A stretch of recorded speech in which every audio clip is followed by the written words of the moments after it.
There are roughly 300 standard Unix commands. Then there are the flags, the options, the pipe combinations. Git alone has over 150 subcommands. If you've ever stared at a terminal and typed man grep for the fourth time this week, you already know the problem. The average developer loses 20 to 30 minutes a day just recalling or looking up commands. That's 2 hours a week. Gone. CommandOK is a small open source tool that plugs into any terminal, bash, zsh, fish, whatever you're running, and gives you a Cmd+K style command palette. You describe what you want in plain English, and it generates the exact shell command. Not a suggestion. The actual command, ready to run. Here's how it works in practice. Say you need to find all files larger than 100 megabytes in your home directory, sorted by size. You don't remember the exact find syntax. You trigger CommandOK, you type that sentence, and within a second you get find /type f size plus 100 m zargs lslh sort k5hr. You hit enter. Done. It works across shells. It works on Mac OS, Linux, and WSL on Windows. It doesn't require a special editor, a plugin ecosystem, or a subscription. It's just a lightweight binary sitting in your path. What surprised me was how well it handles context-specific commands, not just generic Unix stuff, but Docker, kubectl, ffmpeg, git rebase scenarios. I asked it to squash the last 5 commits into one with a custom message. It gave me the exact interactive rebase command with the right flags. That's the kind of thing that sends most people to Stack Overflow. But here's the thing, CommandOK is not magic, and it has real limits you should know before you trust it with production systems. It does not verify the command it generates.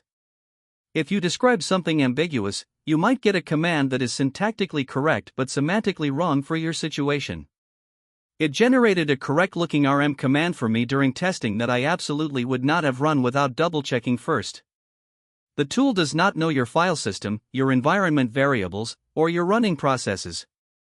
It only knows what you tell it in the prompt. It also doesn't learn from your history.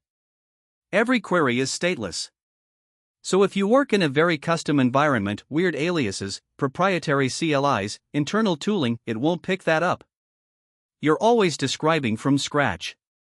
And right now it depends on an external AI API under the hood, which means latency on slow connections and a small cost if you're running it heavily. It's not a local model. That's a real trade-off for air-gapped environments or developers in regions with high API costs. So where does this actually go from here? The most plausible near-term improvement is shell history awareness. If CommandOK could read your last 50 commands and understand your current working context, what directory you're in, what processes are running, the accuracy would jump significantly. That's not science fiction. That's just a context window with some extra piping. A team version with shared command templates would make sense too.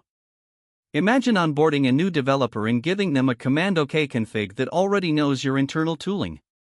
Instead of handing them a 40-page wiki, they just describe what they need. Local model support is also a realistic path. With models like Phi3 or Qwen running on a laptop, you could have this fully offline. That solves the air gap problem and the cost problem at once. So why does this exist? Cursor, the AI code editor, has a feature called Cmd+K that lets you describe code changes in plain English and get them applied directly. Developers loved it. But Cursor only works inside Cursor. The moment you drop to a terminal, you're back to muscle memory and man pages. CommandOK is a one-developer answer to a question a lot of developers were asking quietly: why does AI-assisted input only exist in certain editors? The terminal is where a huge amount of real work actually happens: deployments, data pipelines, server management, build systems. It's not a niche. It's infrastructure. The verdict is this: CommandOK wins for individual developers who spend serious time on the terminal and want to stop context switching to a browser every time they forget a flag. It's not ready to be a team standard yet, and you should never run a generated command on production without reading it first. But as a personal productivity tool, it's genuinely useful right now. Next episode, We're looking at an open source tool that reads and classifies handwritten doctor notes with over 90% accuracy, and the story of why it had to be built from scratch because nothing else existed. Subscribe so you don't miss it.